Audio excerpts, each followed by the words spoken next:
Friends, now let us continue with the poem Dover Beach. So we had finished with the first passage. So in the first passage, the poet had given a description of the Dover Beach.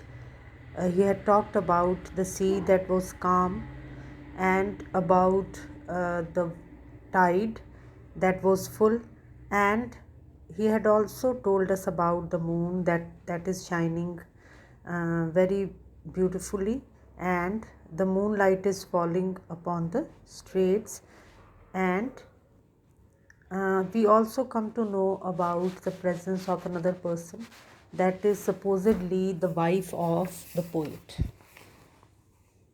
He's at the seashore, and he's inside maybe a cabin, maybe a cottage, and he calls upon another person. He calls him to the window, calls the other person to the window and look at the sea. So the time is that of the night, and the it is very peaceful at the sea. Only a grating sound he can hear, and that grating means something that is unpleasant for the ears, something that is unpleasant to the ears, ਜਿਹੜਾ ਕਿ ਕੰਨਾਂ ਨੂੰ ਸੁਣਨ ਵਾਸਤੇ ਜਿਹੜਾ ਅੱਛਾ ਨਹੀਂ ਲੱਗਦਾ। ਸੋ ਅਦਰਵਾਈਜ਼ ਜਿਹੜੀਆਂ ਲਹਿਰਾਂ ਹੈਗੀਆਂ ਬਹੁਤ ਹੀ ਸ਼ਾਂਤੀ ਨਾਲ ਕਿਨਾਰੇ ਤੱਕ ਆਉਂਦੀਆਂ ਵਾਪਸ ਜਾਂਦੀਆਂ। So this is what the sea does the whole day. The waves come to the shore and then the waves go back. ਪਰ ਇੱਥੇ ਸਿਰਫ ਜਿਹੜੀ ਆਵਾਜ਼ ਆ ਰਹੀ ਹੈ, ਜਿਹੜੀ ਥੋੜ੍ਹੀ ਜਿਹੀ ਕੰਨਾਂ ਨੂੰ ਪਰੇਸ਼ਾਨ ਕਰ ਰਹੀ ਹੈ, ਉਹ ਆਵਾਜ਼ ਕਿੱਥੋਂ ਦੀ ਆ ਰਹੀ ਹੈ? ਜਿਹੜੇ pebbles, the small stones that the waves take back when they are going back from the shore, and on their return they again fling those pebbles at the shore. ਸੋ ਜਦੋਂ ਜ਼ੋਰ ਦੀ ਮਾਰਦੀਆਂ ਤਾਂ ਉਹ ਜਿਹੜੀ ਆਵਾਜ਼ ਆਉਂਦੀ ਹੈ ਉਹ ਥੋੜ੍ਹੀ ਜਿਹੀ ਗ੍ਰੇਟਿੰਗ ਹੈਗੀ ਹੈ, ਥੋੜ੍ਹੀ ਜਿਹੀ ਕੰਨਾਂ ਨੂੰ ਅਨਪਲੈਜ਼ੈਂਟ ਲੱਗਦੀ ਹੈ। ਫਿਰ ਅਖੀਰ ਦੇ ਵਿੱਚ ਉਹਨੇ ਕੀ ਕਿਹਾ ਕਿ ਫਸਟ ਪੈਸੇਜ ਦੇ ਅਖੀਰ 'ਚ ਉਹਨੇ ਕੀ ਕਿਹਾ ਕਿ the rising and falling of the waves has a music of its own, but it is a kind of music that does not make a person feel lively. On the other hand, it makes a person feel sad. ਇਹ ਇੱਦਾਂ ਦਾ ਸੰਗੀਤ ਹੈਗਾ ਜਿਹੜਾ ਕਿ ਉਦਾਸ ਕਰ ਦਿੰਦਾ। ਲਹਿਰਾਂ ਦਾ ਇੱਦਾਂ ਦਾ ਸੰਗੀਤ ਹੈ। So those of you who have been to the seashore might understand it better. It has a peculiar music of its own, the rise and fall of the waves. Anyhow, now let us continue with the poem. ਦੇਖੋ ਇਹਨੂੰ ਹੁਣ। Sophocles long ago heard it on the Aegean, and it brought into his mind the turbid ebb and flow of human misery. ਤੇ ਸੋ ਫਿਰ ਉਹ ਕੀ ਗੱਲ ਕਰਦਾ ਅੱਗੇ ਕਿ ਇਹੀ ਸੰਗੀਤ ਸਫੋਕਲੀਜ਼ ਨੇ ਵੀ ਸੁਣਿਆ ਹੋਵੇਗਾ ਲੌਂਗ ਐਗੋ। ਹੁਣ ਤੁਸੀਂ ਦੇਖੋ ਸਫੋਕਲੀਜ਼ ਬਾਰੇ ਜਿਹੜੀ ਡਿਸਕ੍ਰਿਪਸ਼ਨ ਹੈਗੀ ਹੈ ਤੁਹਾਡੇ ਆਪਣੇ it is on page number 37।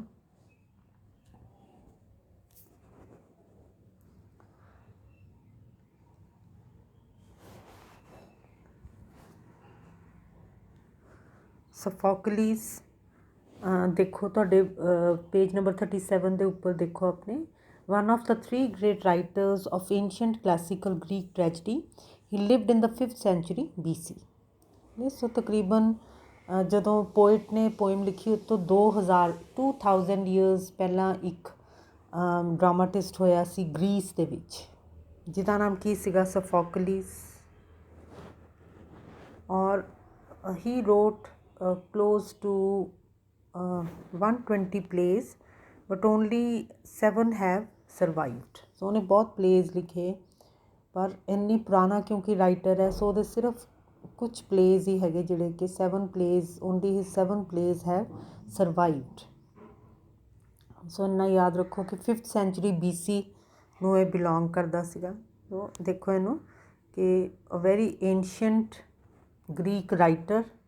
ਔਰ ਇੱਕ ਚੀਜ਼ ਤੁਸੀਂ ਆਪਣੇ ਦਿਮਾਗ 'ਚ ਰੱਖਣੀ ਹੈ ਕਿ his plays generally centered around the the you may say the rise and fall of human misery in the life of a human being ਕਿ ਦੁੱਖ ਤਕਲੀਫ ਕਦੀ ਵੱਧ ਜਾਂਦੇ ਹੈ ਕਦੀ ਘਟ ਜਾਂਦੇ ਆ ਸੋ ਇਹਦੀਆਂ ਟ੍ਰੈਜਡੀਜ਼ ਸੀਗੀਆਂ ਜਿਹੜੀਆਂ ਸੋ ਤਕਰੀਬਨ ਇਹਨੇ ਇਸ ਤਰ੍ਹਾਂ ਦੀ ਹੀ ਪਲੇਸ ਸੀਗੇ ਇਹਦੇ ਜਿਹਦੇ ਵਿੱਚ ਕਿ ਇਹ ਕੀ ਦੱਸਦਾ ਹੈਗਾ ਕਿ how human misery sometimes increases and sometimes it decreases in one's life so ਇਹ ਕੀ ਸੀਗਾ ਇਹਦੇ ਤਕਰੀਬਨ ਟ੍ਰੈਜਡੀਜ਼ ਹੀ ਇਹਨੇ ਲਿਖੀਆਂ so now let us come back to the poem ਦੇਖੋ ਇਹਨੂੰ Sophocles long ago heard it on the Aegean and it brought into his mind the turbid ebb and flow of human misery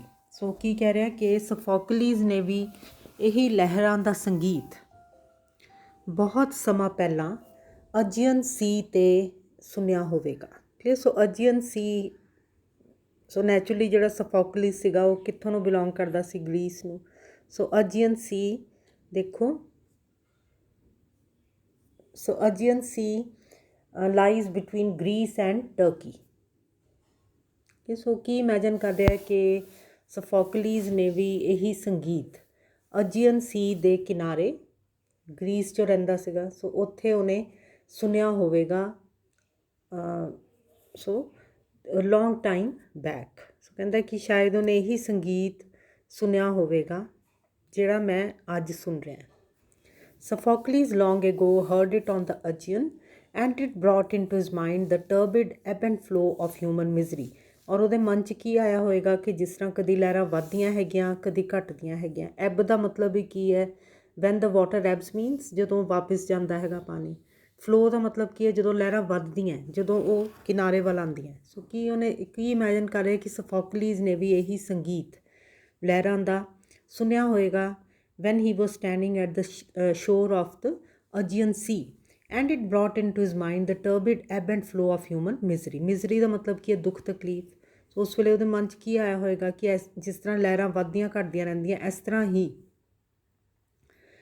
human life ਦੇ ਵਿੱਚ ਕਦੀ ਜਿਹੜਾ ਤਕਲੀਫ ਦੁੱਖ ਤਕਲੀਫ ਹੈ ਕਦੀ ਵੱਧ ਜਾਂਦੀ ਹੈ ਅਤੇ ਕਦੀ ਘਟ ਜਾਂਦੀ ਹੈ we find also in the sound a thought hearing it by this distant northern sea so ਕਹਿੰਦਾ ਕਿ ਜਿਸ ਤਰ੍ਹਾਂ Sophocles ਦੇ ਦਿਮਾਗ ਦੇ ਵਿੱਚ ਲਹਿਰਾਂ ਦਾ ਸੰਗੀਤ ਸੁਣ ਕੇ ਇਹ ਖਿਆਲ ਆਇਆ ਹੋਏਗਾ ਕਿ ਕਿਸ ਤਰ੍ਹਾਂ ਹਿਊਮਨ ਮਿਜ਼ਰੀ ਵੀ ਵੱਧਦੀ ਘਟਦੀ ਰਹਿੰਦੀ ਹੈ ਦੁੱਖ ਤਕਲੀਫ ਹਿਊਮਨ ਲਾਈਫ ਦੇ ਵਿੱਚ ਵੱਧਦਾ ਘਟਦਾ ਰਹਿੰਦਾ ਉਹ ਕਹਿੰਦਾ ਸਾਡੇ ਵੀ the same music gives rise to a thought in our minds also ਕਿ ਸਾਡੇ ਮਨ ਦੇ ਵਿੱਚ ਵੀ ਕੋਈ ਵਿਚਾਰ ਆਉਂਦਾ ਹੈਗਾ ਜਦੋਂ ਅਸੀਂ ਇਹ ਲਹਿਰਾਂ ਦਾ ਸੰਗੀਤ ਸੁਣਦੇ ਹਾਂ ਕਿ though we are very much apart from Sophocles both in the terms of time and distance ਕਿ ਟਾਈਮ ਵੀ Sophocles ਪੋਇਟ ਦੇ ਟਾਈਮ ਤੋਂ ਤਕਰੀਬਨ 2000 ਸਾਲ ਪਹਿਲਾਂ ਹੋਇਆ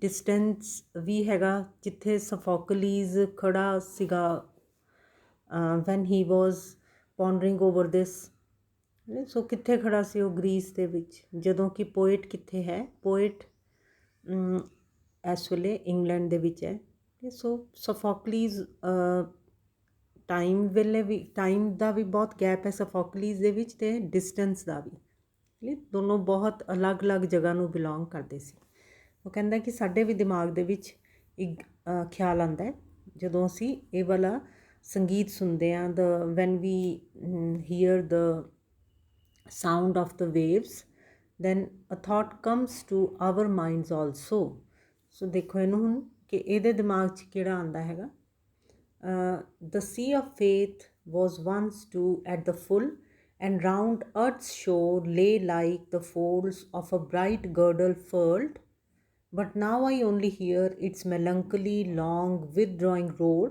retreating to the breath of the night wind down the vast edges drear and naked shingles of the world ਸੋ ਫਿਰ ਉਹ ਕੀ ਕਹਿੰਦਾ ਕਿ ਸਾਡੇ ਦਿਮਾਗ ਦੇ ਵਿੱਚ ਕੀ ਖਿਆਲ ਆਉਂਦਾ ਹੈਗਾ when we hear the sound of the waves ਸਾਡੇ ਦਿਮਾਗ 'ਚ ਕੀ ਆਉਂਦਾ ਕਿ the sea of faith ਜਿਹੜਾ ਵਿਸ਼ਵਾਸ ਦਾ ਸਮੁੰਦਰ ਸੀ the faith of the human beings in religion and God was also full at one time, ਕਿ ਵਿਸ਼ਵਾਸ ਦਾ ਸਮੁੰਦਰ ਵੀ ਕਿਸੇ ਵੇਲੇ ਹਰਿਆ ਭਰਿਆ ਸੀਗਾ। The sea was full। ਕਿਹੜਾ ਵਿਸ਼ਵਾਸ? ਜਿਹੜਾ ਕਿ ਹਿਊਮਨ ਬੀਇੰਗਸ ਕਿਹਦੇ ਵਿੱਚ ਰੱਖਦੇ ਸੀ? ਰਿਲੀਜਨ ਅਤੇ ਗੋਡ ਦੇ ਵਿੱਚ। ਦੇਖੋ, the sea of faith was once too at the full, and round earth's shore lay like the folds of a bright girdle furled। ਔਰ ਉਹਨੇ ਹਰ ਪਾਸੇ ਵਿਸ਼ਵਾਸ ਦੇ ਸਮੁੰਦਰ ਨੇ ਦੁਨੀਆ ਨੂੰ ਘੇਰਿਆ ਹੋਇਆ ਸੀਗਾ, ਔਰ ਦੁਨੀਆ ਨੂੰ ਇੱਕ ਪ੍ਰੋਟੈਕਸ਼ਨ ਮਿਲੀ ਹੋਈ ਸੀਗੀ ਉਸ ਵਿਸ਼ਵਾਸ ਦੇ ਸਮੁੰਦਰ ਦੀ।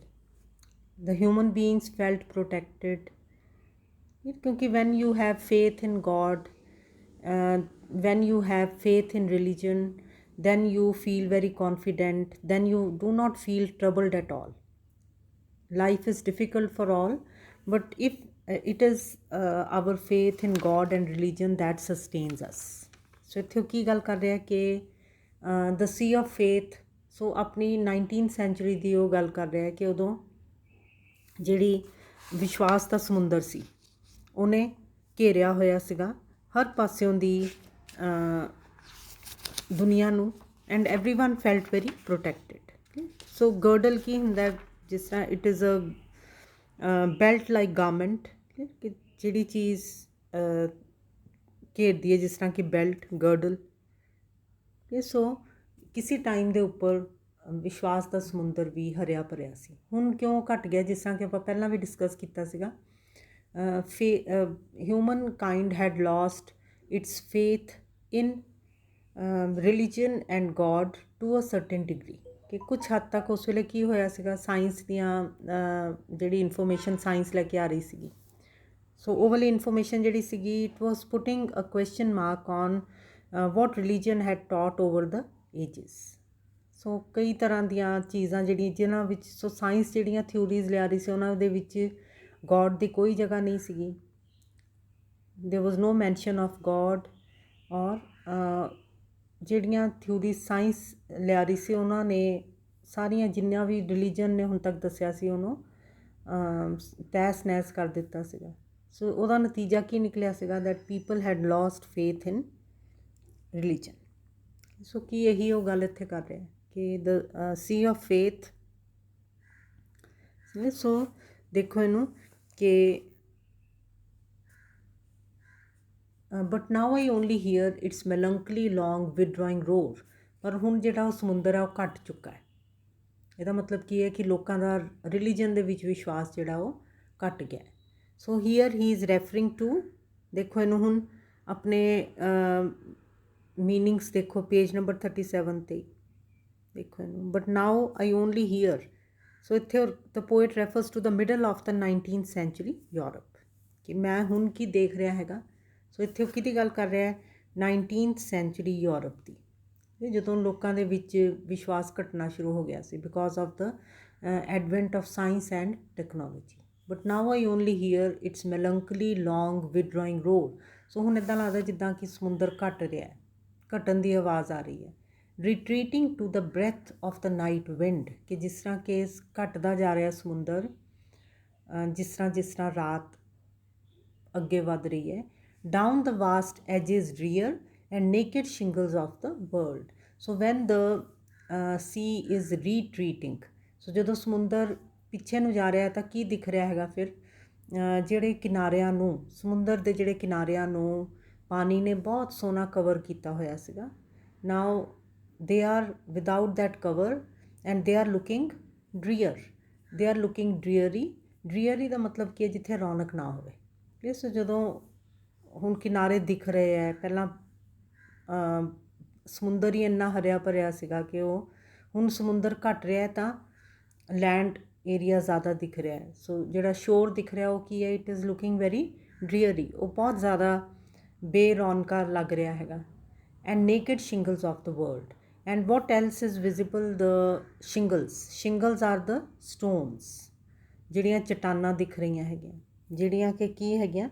ਜਿਹੜੀਆਂ ਕਿ ਇਸ ਵੇਲੇ ਪਹਿਲਾਂ ਕਵਰਡ ਕਾਹਦੇ ਨਾਲ ਸੀਗੀਆਂ? ਪਾਣੀ ਦੇ ਨਾਲ, ਸਮੁੰਦਰ ਦੇ ਪਾਣੀ ਦੇ ਨਾਲ। ਪਰ ਹੁਣ ਉਹ ਕੀ ਹੈਗੀਆਂ? ਹੁਣ ਉਹ ਦਿਖ ਰਹੀਆਂ ਹੈਗੀਆਂ। Those shingles are very visible. Clear. ਇਹ ਸ਼ਿੰਗਲਸ ਇਹ ਜਿਹੜੇ ਸਟੋਨਸ ਹੈਗੇ ਆ ਪਹਿਲਾਂ ਕਵਰਡ ਸੀਗੇ ਪਾਣੀ ਦੇ ਨਾਲ। ਸੋ ਇਹ ਸ਼ਿੰਗਲਸ ਦਾ ਮਤਲਬ ਕੀ ਹੈ ਕਿ ਜਿਹੜੇ ਹੁਣ ਮਨੁੱਖ ਹਿਊਮਨ ਬੀਇੰਗਸ ਦੇ ਮਨਾਂ ਦੇ ਵਿੱਚ ਜਿਹੜੇ ਸ਼ੱਕ ਨਜ਼ਰ ਆ ਰਹੇ ਹੈ ਰਿਲੀਜਨ ਅਤੇ ਗੋਡ ਨੂੰ ਲੈ ਕੇ, ਕਲੀਅਰ, ਉਹ ਹੁਣ ਦਿਖ ਰਹੇ। So shingles are symbolic of the doubts that are there in the hearts of human beings, in the minds and hearts of human beings.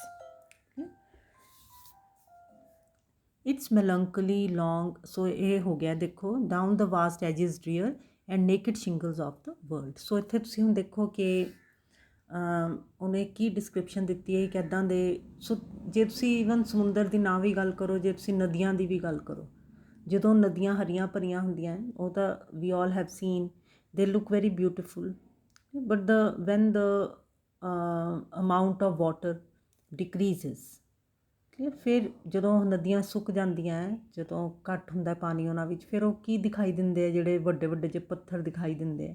And the river bed does not look beautiful at all. So ਇਹੀ same ਇੱਦਾਂ ਦੀ ਗੱਲ ਹੈਗੀ ਕਿ ਪਹਿਲਾਂ ਸਮੁੰਦਰ ਬਹੁਤ ਫੈਲਿਆ ਹੋਇਆ ਸੀਗਾ, ਪਾਣੀ ਬਹੁਤ ਜ਼ਿਆਦਾ ਸੀਗਾ, ਹੁਣ ਉਹ ਸਮੁੰਦਰ ਘੱਟਦਾ ਜਾ ਰਿਹਾ ਔਰ ਜਿਹੜਾ ਕਿਨਾਰਾ ਦਿਖਾਈ ਦੇ ਰਿਹਾ it is not at all attractive. ਔਰ ਇਸੇ ਤਰ੍ਹਾਂ ਦੇ ਨਾਲ ਜਿੱਦਾਂ ਤੁਸੀਂ ਨਦੀਆਂ ਦੇ ਵਿੱਚ ਵੀ ਦੇਖੋ, ਫਿਰ ਉਹ ਪੱਥਰ ਜਿਹੇ ਦਿਖਣ ਲੱਗ ਪੈਂਦੇ ਵੱਡੇ ਵੱਡੇ, ਸੁੱਕਾ ਜਿਹਾ ਰਿਵਰ ਬੈਡ ਦਿਖਣ ਲੱਗ ਪੈਂਦਾ। ਇਸੇ ਤਰ੍ਹਾਂ ਦੇ ਨਾਲ ਹੁਣ ਕਿਨਾਰਾ ਵੀ ਜਿਹੜਾ ਦਿਖ ਰਿਹਾ it is not at all attractive. So ਇਹ ਹੁਣ ਕਿਹਦੀ ਗੱਲ ਕਰ ਰਿਹਾ ਕਿ ਇੱਕ ਤਾਂ ਉਹ ਘਟਦੇ ਹੋਏ ਸਮੁੰਦਰ ਦੀ ਗੱਲ ਕਰ ਰਿਹਾ ਕਿ ਹੁਣ ਇਸ ਤਰ੍ਹਾਂ ਦਾ ਹੋ ਗਿਆ, ਅਤੇ ਦੂਸਰਾ ਉਹ he is referring to the state of the 19th century Europe when people had started losing faith in religion and God। ਸੋ ਫਿਰ ਉਹਨਾਂ ਦੇ ਮਨ ਦੇ ਵਿੱਚ ਕਈ ਸ਼ੰਕੇ ਆ ਗਏ ਸੀ, ਜਦੋਂ ਕਿਉਂਕਿ ਵਿਸ਼ਵਾਸ ਘੱਟ ਜਾਂਦਾ ਫਿਰ ਕੀ ਦਿਖਾਈ ਦੇਣ ਲੱਗ ਪੈਂਦਾ ਕਿਸੇ ਦੇ ਵਿੱਚ ਵੀ। ਵੈਨ ਯੂ ਲੂਜ਼ ਫੇਥ, ਫਿਰ ਤੁਹਾਡੇ ਮਨ ਫਿਰ ਕੀ ਨਜ਼ਰ ਆਉਣ ਲੱਗ ਪੈਂਦੇ, ਜਿਹੜੇ ਤੁਹਾਡੇ ਉਸ ਚੀਜ਼ ਨੂੰ ਲੈ ਕੇ ਜਾਂ ਉਸ ਵਿਅਕਤੀ ਨੂੰ ਲੈ ਕੇ ਜਿਹੜੇ ਤੁਹਾਡੇ ਮਨ ਦੇ ਸ਼ੰਕੇ ਹੈ ਪਹਿਲਾਂ ਕਵਰਡ ਸੀਗੇ, ਹੁਣ ਉਹ ਦਿਖਣ ਲੱਗ ਪੈਂਦੇ। ਸੋ ਦੇਖੋ ਇਹਨੂੰ ਹੁਣ next, ah love let us be true to one another. So ਹੁਣ ਇੱਥੇ ਉਹ ਕੀ ਗੱਲ ਕਰ ਰਿਹਾ ਲਾਸਟ ਪੈਸੇਜ ਦੇ ਵਿੱਚ, that now religion does not give any support. ਹੁਣ ਹਰ ਤਰ੍ਹਾਂ ਦੀ ਜਿਹੜੀ ਸਪੋਰਟ ਹੈਗੀ ਹੈ ਹੁਣ ਕਿੱਥੋਂ ਦੀ ਕੰਫਰਟ ਲਈ ਜਾਏ, ਕਿਉਂਕਿ support is very essential for every human being. Life is difficult. So ਹੁਣ ਕੀ ਕਹਿੰਦਾ ਕਿ ਹੁਣ ਇੱਕ ਹੋਰ ਚੀਜ਼ ਜਿਹੜੀ ਤੁਸੀਂ ਮਾਈਂਡ 'ਚ ਰੱਖਣੀ ਹੈ ਕਿ when your faith in God decreases, ਠੀਕ ਹੈ, ਜਦੋਂ when people lose faith in religion and God, then the consequence of that is an increased materialism। ਇਹਨੂੰ ਹੁਣ ਸਮਝੋ ਕਿ ਜਦੋਂ ਮਨੁੱਖ ਰਿਲੀਜਨ ਅਤੇ ਗੋਡ ਦੇ ਵਿੱਚ ਵਿਸ਼ਵਾਸ ਖੋ ਦਿੰਦਾ ਤਾਂ ਫਿਰ ਉਹਦਾ ਇੱਕ ਫਾਲ ਆਊਟ, ਉਹਦਾ ਇੱਕ ਨਤੀਜਾ ਕੀ ਨਿਕਲਦਾ ਹੈਗਾ ਕਿ ਇਨਸਾਨ ਜ਼ਿਆਦਾ ਮੈਟੀਰੀਅਲਿਸਟਿਕ ਹੋ ਜਾਂਦਾ, ਭੌਤਿਕਵਾਦੀ ਹੋ ਜਾਂਦਾ। ਮੈਟੀਰੀਅਲਿਸਟਿਕ ਦਾ ਮਤਲਬ ਕੀ ਹੈ ਕਿ ਉਹ ਪੈਸਾ ਕਮਾਉਣ ਦੇ ਵਾਸਤੇ ਬਹੁਤ ਜ਼ਿਆਦਾ ਉਤਸੁਕ ਹੋ ਜਾਂਦਾ ਹੈ, ਕਲੀਅਰ, ਕਿਉਂਕਿ ਪਹਿਲਾਂ ਸਾਨੂੰ ਕਿਹਦਾ ਡਰ ਹੁੰਦਾ ਹੈ, ਇਹਨੂੰ ਇਸ ਤਰ੍ਹਾਂ ਹੀ ਸਮਝੋ ਕਿ ਪਹਿਲਾਂ ਮਨੁੱਖ ਨੂੰ ਜਿੱਦਾਂ ਡਰ ਹੁੰਦਾ ਹੈ ਕਿ ਰਿਲੀਜਨ ਦੱਸਦਾ ਹੈ ਕਿ ਗੋਡ ਹੈਗਾ। ਹੁਣ ਸਪੋਜ਼ ਰਿਲੀਜਨ ਹੀ ਜਦੋਂ ਸ਼ੱਕ ਦੇ ਘੇਰੇ ਵਿੱਚ ਆ ਗਿਆ ਤਾਂ ਮਨੁੱਖ ਨੂੰ ਫਿਰ ਕੀ ਲੱਗਦਾ, that there is no God, ਜਿੰਨਾ ਹੈਗਾ ਇਹੀ ਦੁਨੀਆ ਹੈ, ਇਹੀ ਲਾਈਫ ਹੈ, ਸੋ ਇੱਥੇ ਕਮਾਓ। ਔਰ people tend to become very materialistic, ਚੰਗੇ ਕੰਮ ਨਹੀਂ ਕਰਦੇ ਔਰ ਉਹ ਕੀ ਸੋਚਦੇ ਕਿ ਕੌਣ ਦੇਖ ਰਿਹਾ ਇਸ ਵੇਲੇ, ਔਰ ਉਹ ਜ਼ਿਆਦਾ ਦੋਨੋਂ ਹੱਥਾਂ ਨਾਲ ਪੈਸੇ ਬਟੋਰਨ ਦੀ ਕੋਸ਼ਿਸ਼ ਕਰਦੇ ਆ। ਸੋ ਇੱਦਾਂ ਦਾ ਉਸ ਵੇਲੇ ਟਾਈਮ ਚੱਲ ਰਿਹਾ ਸੀਗਾ। Materialism was there, people head become very materialistic, ਲੋਕ ਪੈਸੇ ਕਮਾਉਣ ਦੇ ਵਿੱਚ ਹੀ ਲੱਗ ਗਏ ਸੀਗੇ। ਸੋ ਇੱਥੇ ਦੇਖੋ ਹੁਣ, ਸੋ ਇੱਦਾਂ ਦੇ ਟਾਈਮਸ ਦੇ ਵਿੱਚ ਮਨੁੱਖ ਕਿੱਥੋਂ ਦੀ ਸਪੋਰਟ ਪਾਵੇ ਜਦੋਂ ਇਸ ਤਰ੍ਹਾਂ ਦੇ ਟਾਈਮਸ ਆ ਗਏ ਤਾਂ ਉਹ ਫਿਰ ਲਾਸਟ ਪੈਰਾ ਵਿੱਚ ਉਹ ਕੀ ਕਹਿੰਦਾ, ah love let us be true to one another. So he is addressing his wife now ਕਿ ਇੱਦਾਂ ਦੇ ਟਾਈਮਸ ਦੇ ਵਿੱਚ human relationships can be the only answer, ਕਿ ਇਹੋ ਜਿਹੇ ਟਾਈਮ ਦੇ ਵਿੱਚ ਢਾਰਸ ਅਤੇ ਤੁਹਾਨੂੰ ਸਪੋਰਟ ਕੌਣ ਦੇ ਸਕਦਾ ਹੈ, human relationships. Ah love let us be true to one another, ਕਿ ਅਸੀਂ ਇੱਕ ਦੂਸਰੇ ਦੇ ਪ੍ਰਤੀ ਸੱਚੇ ਰਹੀਏ, ਇੱਕ ਦੂਸਰੇ ਦੇ ਪ੍ਰਤੀ ਵਫਾਦਾਰ ਰਹੀਏ। ਸੋ ਕਿ ਇਹੋ ਜਿਹੇ ਟਾਈਮ ਦੇ ਵਿੱਚ when man has lost his faith in all the things that he believed in earlier, then the only succor can be provided by the human relationships ਕਿ ਮਤਲਬ ਫਿਰ ਇਨਸਾਨੀ ਰਿਸ਼ਤੇ ਹੀ ਸਾਨੂੰ ਸਪੋਰਟ ਦੇ ਸਕਦੇ ਹੈ। Our love, let us be true to one another for the world. For here means because. For the world which seems to lie before us like a land of dreams, so various, so beautiful, so new, hath really neither joy nor love nor light. So ਕੀ ਕਹਿੰਦਾ ਕਿ ਕਿਉਂ ਨਾ ਅਸੀਂ ਇੱਕ ਦੂਜੇ ਦੇ ਪ੍ਰਤੀ ਸਮਰਪਿਤ ਰਹੀਏ, ਇੱਕ ਦੂਸਰੇ ਦੇ ਪ੍ਰਤੀ ਸੱਚੇ ਰਹੀਏ, ਇੱਕ ਦੂਸਰੇ ਨੂੰ ਸਪੋਰਟ ਦਈਏ। ਕਿਉਂ ਜ਼ਰੂਰੀ ਹੈ? For the world, because the world which seems to lie before us like a land of dreams, ਕਿਉਂਕਿ ਇਹ ਜਿਹੜੀ ਦੁਨੀਆ ਹੈਗੀ ਹੈ ਇਹ ਦੂਰੋਂ ਦੀ ਕਿੱਦਾਂ ਦੀ ਲੱਗਦੀ ਹੈ, ਜਿਸ ਤਰ੍ਹਾਂ ਕਿ ਸੁਪਨਿਆਂ ਦੀ ਦੁਨੀਆ ਹੋਵੇ। It appears to be very beautiful. Clear ਕਿ ਜੇ ਆਪਾਂ ਇੱਦਾਂ ਦੇਖੀਏ ਤਾਂ ਦੁਨੀਆ ਬਹੁਤ ਹੀ ਖੂਬਸੂਰਤ ਹੈ, ਪਰ ਜਦੋਂ ਅਸੀਂ ਕਿਉਂ ਦੁਨੀਆ ਖੂਬਸੂਰਤ ਲੱਗਦੀ ਹੈ? So various, so beautiful, so new, ਕਿਉਂਕਿ the world has a lot of variety. ਬਹੁਤ ਜ਼ਿਆਦਾ ਵੈਰਾਈਟੀ ਹੈ। ਤੁਸੀਂ ਖੁਦ ਦੇਖੋ ਕਿ ਕਿੰਨੀ ਤਰ੍ਹਾਂ ਦੀ ਹਿਊਮਨ ਬੀਇੰਗਸ ਹੈਗੀਆਂ, ਕਿੰਨੀਆਂ ਕੰਟਰੀਜ਼ ਹੈਗੀਆਂ। ਕਿੰਨੇ ਤਰ੍ਹਾਂ ਦੇ ਹਿਊਮਨ ਬੀਇੰਗਸ ਦਾ ਮਤਲਬ ਕੀ ਹੈ ਕਿ ਉਹਨਾਂ ਦੇ ਫ਼ਰਕ ਹੈਗੇ, ਜਿੱਦਾਂ ਕਿ ਰੰਗ, ਰੂਪ, ਸ਼ਕਲਾਂ। ਸੋ ਦੇਅਰ ਆਰ ਮੈਨੀ ਨੈਸ਼ਨੈਲਿਟੀਜ਼। ਸੋ ਇੰਨੀ ਵੈਰਾਈਟੀ ਹੈ। ਇਸੇ ਤਰ੍ਹਾਂ ਦੇ ਨਾਲ ਲੈਂਡਸਕੇਪ ਦੀ ਕਿੰਨੀ ਵੈਰਾਈਟੀ ਹੈ। ਕਿਤੇ ਪਹਾੜ ਦਿਖਦੇ ਹੈ, ਕਿਤੇ ਤੁਹਾਨੂੰ ਨਦੀਆਂ ਦਿਖਦੀਆਂ, ਕਿਤੇ ਰੇਗਿਸਤਾਨ ਦਿਖਦਾ ਹੈਗਾ। ਸੋ the world is full of variety. That is why it looks like a land of dreams. ਇਸੀ ਤਰ੍ਹਾਂ ਦੇ ਨਾਲ the world is very beautiful and it is very new ਦਾ ਮਤਲਬ ਕੀ ਹੈ ਕਿ ਨਵਾਂ ਨਵਾਂ ਲੱਗਦਾ ਹਮੇਸ਼ਾ ਹੀ। ਇਸ ਦੁਨੀਆ ਸਾਨੂੰ ਕੀ ਲੱਗਦੀ ਹੈ ਕਿ ਬਹੁਤ ਹੀ ਖੂਬਸੂਰਤ ਹੈ। hath really neither joy, ਪਰ in reality ਕੀ ਹੈਗਾ?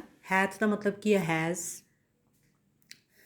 hath really ਦਾ ਮਤਲਬ ਕੀ ਹੈ ਕਿ ਅਸਲ ਵਿੱਚ। in reality neither joy nor love nor light nor certitude nor peace nor help for pain. ਸੋ ਅਸਲ ਦੇ ਵਿੱਚ ਦੁਨੀਆ ਦੇ ਵਿੱਚ ਨਾ ਤਾਂ ਖੁਸ਼ੀ ਹੈ, ਨਾ ਹੀ ਪਿਆਰ ਹੈ, ਨਾ ਹੀ ਲਾਈਟ ਹੈ, ਨਾ ਹੀ ਸਰਟੀਟਿਊਡ ਹੈ। ਸਰਟੀਟਿਊਡ ਦਾ ਮਤਲਬ ਕੀ ਹੈ? Nothing is certain. ਕੋਈ ਵੀ ਚੀਜ਼ ਨੂੰ ਤੁਸੀਂ ਪੱਕੀ ਤੌਰ 'ਤੇ ਨਹੀਂ ਕਹਿ ਸਕਦੇ ਕਿ ਇੱਦਾਂ ਹੀ ਹੈ। ਦੇਅਰ ਇਜ਼ ਨੋ ਸਰਟਨਟੀ, ਨੌਰ ਪੀਸ, ਨਾ ਹੀ ਸ਼ਾਂਤੀ ਹੈ, ਨੌਰ ਹੈਲਪ ਫॉर ਪੇਨ, ਔਰ ਨਾ ਹੀ ਦਰਦ ਦੀ ਦਵਾ ਮਿਲਦੀ ਹੈ ਇਸ ਦੁਨੀਆ ਦੇ ਵਿੱਚ। ਸੋ ਅਸਲ ਦੇ ਵਿੱਚ ਦੁਨੀਆ ਇੱਦਾਂ ਦੀ ਹੈ। ਲੱਗਦੀ ਹੋਰ ਤਰ੍ਹਾਂ ਦੀ ਹੈ, ਲੱਗਦੀ ਦੂਰੋਂ ਦੀ ਬਹੁਤ ਸੋਹਣੀ ਹੈ, but when one comes close to it, or when one actually lives life, ਤਾਂ ਫਿਰ ਪਤਾ ਲੱਗਦਾ ਕਿ ਦੁਨੀਆ ਦੇ ਵਿੱਚ ਕੁਛ ਵੀ ਅੱਛਾ ਨਹੀਂ ਹੈ। And we are here as on a darkling plain, swept with confused alarms of struggle and flight, where ignorant armies clash by night. और human beings, ਦੁਨੀਆ ਤਾਂ ਇੱਦਾਂ ਦੀ ਹੈ ਜਿੱਥੇ ਕੋਈ ਵੀ ਅਸਲ 'ਚ ਸੁੰਦਰਤਾ ਹੈ ਨਹੀਂ। ਔਰ ਫਿਰ ਹਿਊਮਨ ਬੀਇੰਗਸ ਦੀ ਤੁਲਨਾ ਉਹਨੇ ਕਿਹਦੇ ਨਾਲ ਕੀਤੀ ਹੈ? ਇਹੋ ਜਿਹੇ ਸੋਲਜਰਸ ਜਿਹੜੇ ਕਿ ਇੱਕ ਡਾਰਕ ਬੈਟਲਫੀਲਡ ਦੇ ਉੱਪਰ ਲੜ ਰਹੇ ਹੈ। ਦੇਖੋ ਕਿ and we are here as on a darkling plain. Darkling plain ਦਾ ਮਤਲਬ ਵੀ ਕੀ ਹੈ ਕਿ ਇੱਕ ਇੱਦਾਂ ਦਾ ਬੈਟਲਫੀਲਡ, ਇੱਕ ਇੱਦਾਂ ਦੀ ਲੜਾਈ ਦਾ ਮੈਦਾਨ ਵਿਚ ਇਜ਼ ਡਾਰਕ, ਜਿੱਥੇ ਕਿ ਹਨੇਰਾ ਛਾਇਆ ਹੋਇਆ।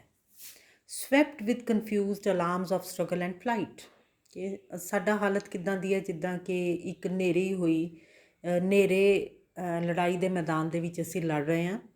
Swept with confused alarms of struggle and flight. That battlefield is such where one can hear alarms of struggle and flight, where one can hear the sounds of struggle ਦਾ ਮਤਲਬ ਵੀ ਕੀ ਹੈ ਕਿ ਲੜਾਈ ਚੱਲ ਰਹੀ ਹੈ, ਹਥਿਆਰ ਟਕਰਾ ਰਹੇ ਇੱਕ ਦੂਜੇ ਦੇ ਨਾਲ। ਫਲਾਈਟ ਦਾ ਮਤਲਬ ਕੀ ਹੈ ਕਿ ਕਦੀ ਇਹ ਵੀ ਆਵਾਜ਼ਾਂ ਆ ਰਹੀਆਂ ਹੈਗੀਆਂ ਜਿੱਦਾਂ ਕਿ ਕੋਈ ਦੌੜ ਰਹੇ ਹੈ, ਕੋਈ ਸੈਨਿਕ ਜਿਸ ਤਰ੍ਹਾਂ ਕਿ ਲੜਾਈ ਦਾ ਮੈਦਾਨ ਛੱਡ ਕੇ ਦੌੜ ਰਹੇ ਹੈ, ਕਿ ਇੱਦਾਂ ਦੀਆਂ ਆਵਾਜ਼ਾਂ ਆ ਰਹੀਆਂ। Swept with confused alarms of struggle and flight. So human beings ਜਿਹੜੇ ਹੈਗੇ they are always confused. Clear ਕਿ ਦੁਨੀਆ क्योंकि we never know what will happen next, we do not know the reality. इस करके ਕੀ ਕਹਿੰਦਾ ਕਿ ਹਿਊਮਨ ਬੀਇੰਗਸ ਦੀ ਵਿਚਾਰਿਆਂ ਦੀ ਹਾਲਤ ਕਿੱਦਾਂ ਦੀ ਹੈ ਕਿ ਜਿੱਦਾਂ ਕਿ ਉਹ ਇੱਦਾਂ ਦੇ ਲੜਾਈ ਦੇ ਮੈਦਾਨ ਦੇ ਵਿੱਚ ਲੜ ਰਹੇ ਜਿੱਥੇ ਕਿ ਹਰ ਪਾਸੇ ਹਨੇਰਾ ਹੈ। ਕਲੀਅਰ। ਇੱਦਾਂ ਦੇ ਸੋਲਜਰਸ ਜਿਨ੍ਹਾਂ ਨੂੰ ਇਹ ਨਹੀਂ ਪਤਾ ਕਿ ਵਾਟ ਇਜ਼ ਹੈਪਨਿੰਗ, ਕਿਉਂਕਿ ਕਿਤੇ ਤਾਂ ਆਵਾਜ਼ਾਂ ਆ ਰਹੀਆਂ ਜਿਸ ਤਰ੍ਹਾਂ ਕਿ ਲੜਦੇ ਪਏ ਲੋਕ, ਕਿਤੇ ਆ ਰਹੀਆਂ ਜਿਸ ਤਰ੍ਹਾਂ ਕਿ ਲੋਕ ਦੌੜਦੇ ਪਏ। ਸੋ ਇਹ ਨਹੀਂ ਪਤਾ ਕਿ weather he is winning or whether his side is losing, where ignorant armies clash by night। ਕਿ ਇੱਦਾਂ ਦਾ ਲੜਾਈ ਦਾ ਮੈਦਾਨ ਜਿਹੜਾ ਕਿ ਰਾਤ ਦੇ ਸਮੇਂ ਜਿੱਥੇ ਲੜਾਈ ਚੱਲ ਰਹੀ ਹੈ। ਕਲੀਅਰ। ਇਗਨੋਰੈਂਟ ਦਾ ਮਤਲਬ ਵੀ ਕੀ ਹੈ? ਅਗਿਆਨੀ। Clear. Why ignorant? Because they do not know the reality, because it is dark all around. Clear. So ਉਹਨੇ ਹਿਊਮਨ ਬੀਇੰਗਸ ਦੀ ਕੰਪੈਰੀਜ਼ਨ ਉਹਨੇ ਇਹੋ ਜਿਹੇ ਸੋਲਜਰਸ ਨਾਲ ਕੀਤਾ ਜਿਨ੍ਹਾਂ ਨੂੰ ਵਿਚਾਰਿਆਂ ਨੂੰ ਪਤਾ ਹੀ ਨਹੀਂ ਲੱਗ ਰਿਹਾ ਕਿ ਕੀ ਹੋ ਰਿਹਾ। ਸੋ ਕਹਿ ਰਿਹਾ ਕਿ ਇਸ ਤਰ੍ਹਾਂ ਦੀ ਦੁਨੀਆ ਹੈ ਔਰ ਇੱਦਾਂ ਦੀ ਹਿਊਮਨ ਬੀਇੰਗਸ ਦੀ ਪਲਾਈਟ ਹੈਗੀ। Such is the plight of the human beings. They have to seek comfort from some source. So ਇਹੋ ਜਿਹੇ ਟਾਈਮ ਦੇ ਵਿੱਚ ਉਹਨਾਂ ਨੂੰ ਨੈਚੁਰਲੀ ਕੰਫਰਟ ਚਾਹੀਦਾ ਹੀ ਚਾਹੀਦਾ। ਔਰ ਉਹ ਕੀ ਸੋਚਦਾ ਕਿ ਹੁਣ ਹੋਰ ਚੀਜ਼ਾਂ ਤਾਂ ਸਾਥ ਨਹੀਂ ਦੇ ਰਹੀਆਂ। ਦ world has become very materialistic. Religion has lost its validity. People have lost faith in religion and God to a large degree।